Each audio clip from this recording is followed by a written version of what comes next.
সহজ, এখন সহজ হয়ে গেছে। তো এই যে আপনাদের ব্যস্ত মুখর মূল্যবান সময়গুলো থেকে যোগ বিয়োগ দিয়ে আপনারা টাইম বের করে এখানে আসছেন, এই টাইমের অনেক দাম। আমাদের জীবনের সবচাইতে দামি জিনিস হচ্ছে সময়। স্রষ্টার দেয়া সবচাইতে বড় নেয়ামত হচ্ছে সময়। এজন্য সময় যেন আমরা কোনো খারাপ কাজে, অকল্যাণের কাজে ব্যয় না করি, ভালো কাজে যেন ব্যয় করি। তাই যে কয়েক মিনিট কথা বলবো, লম্বা চূড়া কথা বলবো না, কান দুটো খরগোশের কানের মতো খাড়া করে শুনবার, বুঝবার, উপলব্ধি করার চেষ্টা করতে হবে।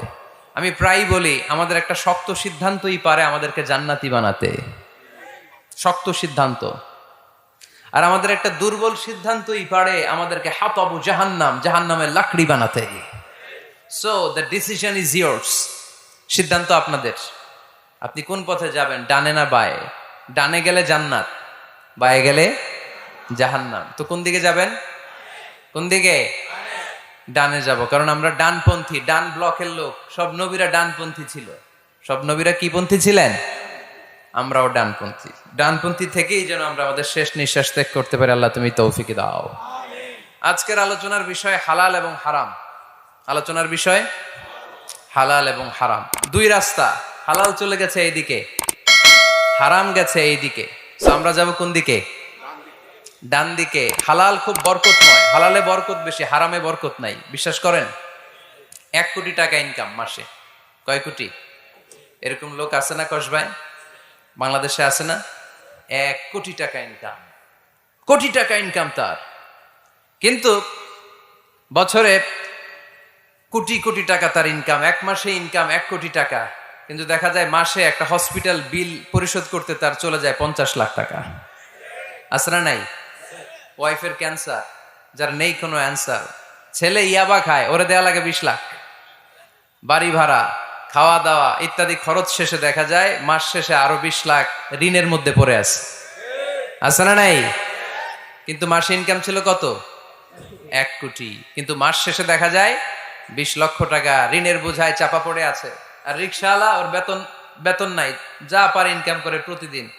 মাসে অন অ্যান অ্যাভারেজ তার ইনকাম 5,000। কয় হাজার? 1,000 চলে যায় ওর যে ছুপড়ির বেড়া, ওই বাড়ির ভাড়া দিতে। 1,000 চলে যায় ওর খাওয়া, 1,000 চলে যায় চিকিৎসা, 1,000 চলে যায় ছেলেমেয়েদের পড়াশোনা, আনুষঙ্গিক আরো 500, মাস শেষে আরো থেকে যায় 500। সুবহানাল্লাহ কইতে পারলেন না? 1 কোটি টাকা ইনকাম করেও 20 লক্ষ টাকার ঋণের বোঝায় চাপা পড়ে আছে। আর 5,000 টাকা ইনকাম, মাস শেষে কত থাকে? 500। কারণ ওর পুরো ইনকামটাই হালাল। ওর পুরো ইনকামটা কি? আর হালালে বরকত ঢুকায় দিছে কে? হারামে কোনো বরকত আছে? আওয়াজ করে বলেন তো, গরু খাওয়া হালাল না হারাম? কুকুর খাওয়া? কুরবানিতে কি জবাই হয়? সুন্নতে খাতনার অনুষ্ঠানে, বিয়ের অনুষ্ঠানে, প্রতিদিন কসাইয়ের দোকানে কোথাও কুকুর জবাই হয়? আচ্ছা, গরু বা গাভী বছরে বাচ্চা দেয় কয়টা? একটা। আর কুকুর দেয় কয়টা? 7টা, 10টা, 11টা। জন্ম নিয়ন্ত্রণ নাই তো, দেদারসে দিচ্ছে, ফ্যামিলি প্ল্যানিং নাই, তাই না? আচ্ছা, তো দেখেন, গরু বাচ্চা দিল কম, কুকুর বাচ্চা দিল বেশি। গরু জবাই হয় বেশি, কুকুর জবাই হয় না। গরু আমরা খাই বেশি, কুকুর খাই না। তারপরেও কসবায় গরু বেশি না কুকুর বেশি? আওয়াজ করে বলতে হবে, গরু না কুকুর? কারণ গরু খাওয়া হালাল, আর হালালে বরকত ঢুকায় দিছে কে? এজন্য দ্য ডিসিশন ইজ ইয়ার্স। সিদ্ধান্ত আপনার। কই যাবেন, ডানে না বায়ে? হালালের সাথে না হারামের সাথে? হালালটা হচ্ছে পরিবেশ বান্ধব। হালালটা কি? Eco friendly. এটা পরিবেশ বান্ধব, এটা স্বাস্থ্যকর, এটা রুচিসম্মত, এটার মধ্যে কোনো ঝামেলা নাই, এটাতে কোনো ভেজাল নাই। হালালে থাকলেই লাভ, যদিও অল্প। সুবহানাল্লাহ পড়েন। এজন্য রাব্বুল আলামিন বলেন, ইয়া আইয়ুহান নাসু কুলু মিম্মা ফিল আরদি হালালান তাইয়্যিবা ওয়া লা তাত্তাবিউ খুতুওয়াতিশ শাইতান ইন্নাহু লাকুম আদুউম মুবিন। ও হয় মানুষেরা, শোনো শোনো, এই জমিনের ভেতরে যেটাকে আমি হালাল করেছি, যেটাকে আমি পবিত্র করেছি, ওইটা খাও, ওইটা গ্রহণ করো। হারাম খেও না, হারাম অর্জন করো না, হারামের কাছেও যেও না। শয়তানের পদাঙ্ক অনুসরণ করো না, জেনে রেখো শয়তান হলো তোমাদের প্রকাশ্য দুশমন। ঠিক কিনা? আদুবুম মুবিন। শয়তান আমাদের প্রকাশ্য দুশমন। সে হারামকে আমাদের কাছে চাকচিক্যময় করে তুলে। সে বুঝাতে চায় হারামের মধ্যে আরাম, আসলে হারামে আরাম আছে, হালালের মধ্যে বরকত। এজন্য আমরা সবসময় হালাল অবলম্বন করবো। রাজি আছেন তো? কিন্তু আমরা যদি আমাদেরকে প্রশ্ন করি, আমাদের ব্যবসায়, আমাদের চাকরিতে, আমাদের লাইফ লিডিং সিস্টেমে আমরা কি শুধু হালাল খাই? কি খাই? হালালও খাই, সুযোগ পাইলে একটু যদি পাই অমনি ধরে ঘাপুস ঘুপুস। সুযোগ পাইলেই কি ঘাপুস ঘুপুস। ঘাপুস ঘুপুস করা যাবে না। অনেকে আবার আছে দেখবেন খাওয়ার ক্ষেত্রে হালাল খোঁজে। খাওয়ার ক্ষেত্রে আমি অনেক লোক দেখেছি। থাইল্যান্ডে আমি গেলাম, দেখি যে তার ব্যাপারে জানি যে সরকারি চাকরি করে, লক্ষ লক্ষ টাকা দুই হাতে কামায়, এমনি গাছেরটাও খায় তলারটাও কুড়ায়। আছে না নাই? তো ইচ্ছে মতো ডানে বাই ইনকাম করে, হালাল হারাম দুইটাই খায়। কিন্তু থাইল্যান্ডে যে হালাল খাবার খুঁজতেছে। কি খুঁজতেছে? ওখানে যে জিজ্ঞেস করে যে এই দোকানে কি পর্ক আছে? পর্ক থাকলে খাবো না। পর্ক মানে হচ্ছে শুকরের চর্বি। শুকরের গোশত বা চর্বি মিশানো কোনো খাবার উনি খাবে না, কারণ এটা হারাম। আর ঘুষ যে খায় এটা খুব হালাল। এরকম ডাকাইতে আছে না নাই? তাহলে আমাদের মুসলমানদের সবচেয়ে বড় সমস্যা হচ্ছে আমরা খাওয়ার ক্ষেত্রে হালাল খুঁজি, কিন্তু ইনকামের ক্ষেত্রে ওই জিনিসটা খুঁজি না। এরকম আছে না নাই? না।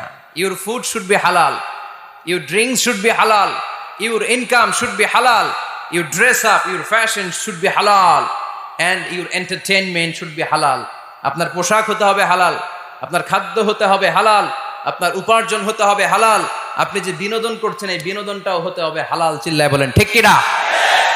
হালাল বিনোদন লাগবে, হালাল ড্রেস আপ লাগবে। ছেলেরা কি স্বর্ণ পড়তে পারবে?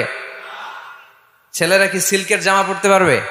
আমরা সিল্কের জামা পড়ি না, এটা আমাদের জন্য হারাম করেছে কে? ছেলেরা জুয়েলারি পড়তে পারবে? গলায় চেন পড়তে পারবে? হাতে ব্রেসলেট দিতে পারবে? আছে না নাই? এখানেও অনেকের আছে না নাই? দেয়া যাবে? অনেক ছেলে দেখবেন আবার কানের মধ্যে ছিদ্র করে। কসবায় মাশাআল্লাহ এগুলা নাই। আমি বাঁচায় দেওয়ার জন্য কইলাম নাই, আবার ওরা কয় আছে। আছে আছে না, এগুলো করা যাবে? দাড়িতে চুলে কালো রং দেয়া যাবে? এটা ধোঁকাবাজি। এটা কি? মান গাশশানা ফালাইসা মিন্না। আল্লাহর হাবিব সাল্লাল্লাহু আলাইহি ওয়াসাল্লাম বললেন, the person who deceives us he is not among আস। যে আমাদেরকে ধোঁকা দেয় সে কখনো আমার উম্মত হতে পারে। মদিনার খেজুরের বাজার ভিজিট করতে গেলেন আল্লাহর হাবিব সাল্লাল্লাহু আলাইহি ওয়াসাল্লাম, অডিট করতে গেলেন। যে খেজুরের স্তূপের ভেতরে আল্লাহর হাবিব সাল্লাল্লাহু আলাইহি ওয়াসাল্লাম হাত ঢুকায় দিলেন। ঢুকায় দিয়ে দেখলেন ভিতরে পানি, উপরে শুকনা খেজুর, ভিতরে ভিজা খেজুর। আল্লাহর হাবিব সাল্লাল্লাহু আলাইহি ওয়াসাল্লাম বললেন, ঘটনা কি? ভিজা কেন? ব্যবসায়ী বলতেছে বৃষ্টি হয়েছিল। কি হয়েছিল? তো বৃষ্টি হইলে তো তার নমুনা সব জায়গায় থাকবে। তখন আল্লাহর হাবিব সাল্লাল্লাহু আলাইহি ওয়াসাল্লাম দাঁড়িয়ে বলেছিলেন, খবরদার, মান গাশশানা ফালাইসা মিন্না। যে আমাদেরকে ধোঁকা দেয় সে আমাদের দলভুক্ত হতে পারে না।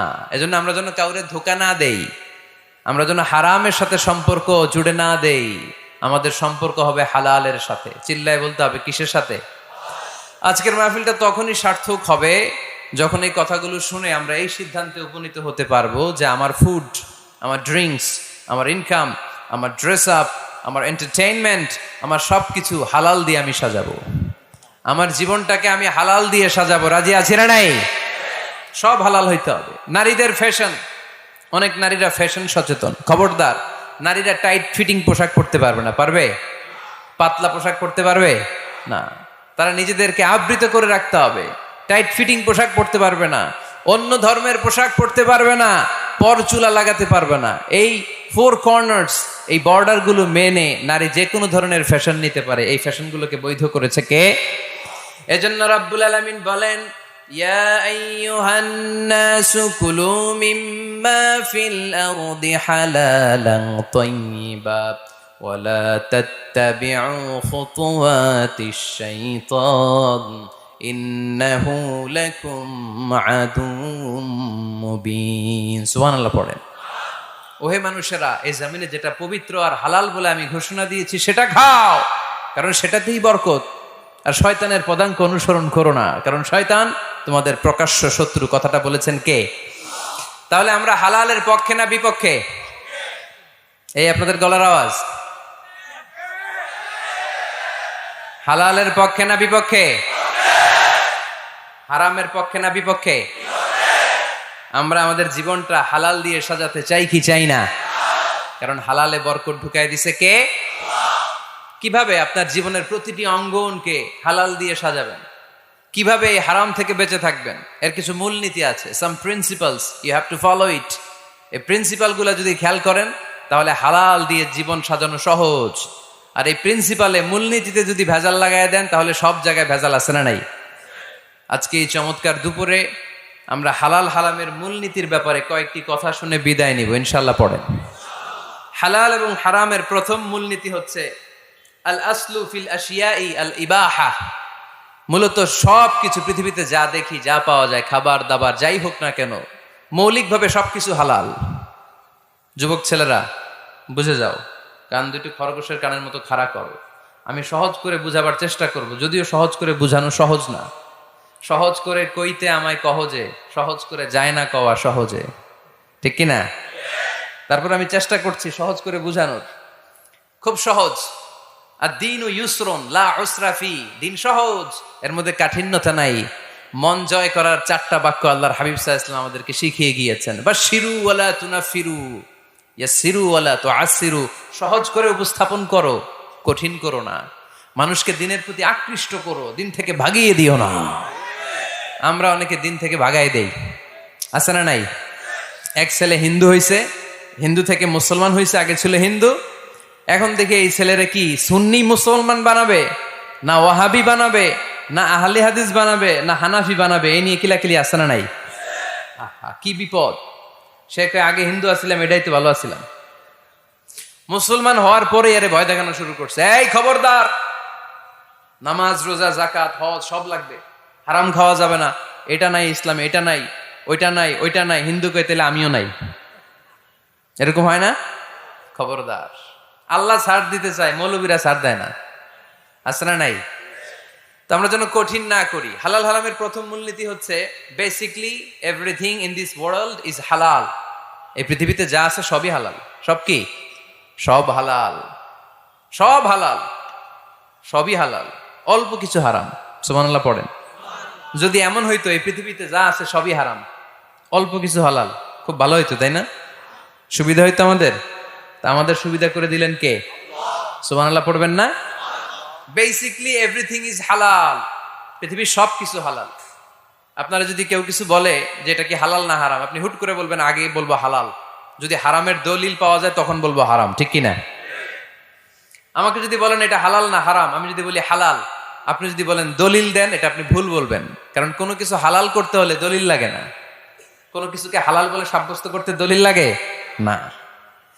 হারাম বলে যদি সাব্যস্ত করতে চান তখন দলিল লাগবে, তাও তেনা পেছানো দলিল দিয়ে হবে না, যেন তেন দলিল দিয়ে হবে, অকাট্য দলিল। এটাকে বলে আল আদিল্লা আল কাতঈয়া। অকাট্য দলিল লাগে কোনো জিনিসকে হারাম সাব্যস্ত করতে হলে। তাহলে এই যে আমাদের জন্য আল্লাহ সহজ করে দিলেন, সবকিছু বেসিকলি হালাল যতক্ষণ না এটা হারাম হওয়ার ব্যাপারে দলিল পাওয়া যায়। এজন্য হারাম হারাম জিকির না করে জিকিরটা চেঞ্জ করে করতে হবে হালাল হালাল। কথা বলেন ঠিক কিনা? জিকির 2 ধরনের আছে। জিকির কয় ধরনের? একটা জিকির হচ্ছে হারাম হারাম হারাম, একদলের কাছে সবই হারাম। একটা সময় এদেশের কিছু আলেম সমাজ ইংরেজিকে হারাম বলতো, ইংরেজি শিক্ষা করাকে কি বলতো? সময়ের বিবর্তনে এটা এখন হালাল। এখন এটা কি? হালাল। একটা সময়ে আলেম সমাজের কিছু অংশ রাজনীতি করাকে হারাম বলতো। কথা কি বুঝতেছেন? এখন এটা কি? হালাল হয়ে গেছে। ইসলামী ব্যাংকিংকে হারাম বলতো একটা সময়, যে না, কোনো ফিনান্সিয়াল ট্রানজাকশন এই সিস্টেমে ব্যাংকিং এটা ইসলামে জায়েজ না, এটা হারাম হারাম। কারণ ওদের জিকির কি? কথা কয় না। হারাম হারাম হচ্ছে এদের জিকির। একটা সময় ইসলামিক ব্যাংকিং হারাম ছিল, এখন এটা কি হয়ে গেছে? তার মানে এখনো অনেক কিছু এদের কাছে হারাম। সময়ের বিবর্তনে, কালের আবর্তনে এদের মুখ দিয়ে এগুলো একদিন হালাল হয়ে বের হবে। চিল্লায় বলেন ঠিক কি না? এজন্য এই পৃথিবীর সবকিছু মূলত হালাল যতক্ষণ না হারাম হওয়ার ব্যাপারে দলিল না পাওয়া যায়। হারাম করতে হলে দলিল লাগে, হালাল বানানোর জন্য দলিল লাগে না। আবার যেন তেন কোনো দলিল দিয়ে, ঠুনকো কোনো দলিল দিয়ে কোনো জিনিসকে হারাম করা যায় না। হারাম করতে হলে অকাট্য দলিলের প্রয়োজন হয়। কথা বুঝতে পেরেছেন? প্রথম মূলনীতি ক্লিয়ার সবার কাছে? আল্লাহর হাবিব সাল্লাল্লাহু আলাইহি ওয়াসাল্লাম বলতেন, হালাকাল মুতানাত্তিউন, যারা মুতানাত্তিউন তাদের ধ্বংস, তাদের উপর আল্লাহ লানাত। সাহাবারা বললেন, ইয়া রাসূলুল্লাহ, ইয়া হাবিবাল্লাহ, মান হুমুল মুতানাত্তিউন? মুতানাত্তিউন কারা, যাদের উপর আপনি লানত দিলেন, যাদের ধ্বংসের কথা বললেন? বিশ্বনবী বললেন, আল্লাহর দেয়া হালাল বিষয়কে যারা সমাজের মধ্যে হারাম বলে প্রচার করে তারাই হলো সমাজের মুতানাত্তিউন। নাউজুবিল্লাহ পড়েন। قل من حرم زينة الله التي أخرج لعباده والطيبات من الرزق। এজন্য আল্লাহ ডেকে বললেন, খবরদার, কে আছে সমাজের মধ্যে আমার দেয়া হালাল সাজসজ্জাগুলোকে, পবিত্র জিনিসগুলোকে হারাম বলে ফতুয়া তুলে, তাদের উপর আমার লানত। খবরদার, আল্লাহ যেটাকে হালাল বলছে এটাকে হারাম বলার স্পর্ধা দেখাবেন না। এটাকে হারাম বলা যাবে? তাহলে প্রথম মূলনীতি কি সবাই বুঝতে পারছেন? বুঝতে পেরেছেন? এই দুনিয়াতে বেসিকলি সবকিছু কি? আওয়াজ করে বলেন। আর হালাল প্রমাণ করতে দলিল লাগে? কি প্রমাণ করতে দলিল লাগে? হারাম। এজন্য আমাদের জিকিরটা একটু চেঞ্জ করে দিব। আমরা হারাম হারাম না বলে কি বলবো? হালাল হালাল। যখনই দলিল পাবো তখন জিকির শুরু করব হারাম। কথা বুঝে নাই বোধহয়? দলিল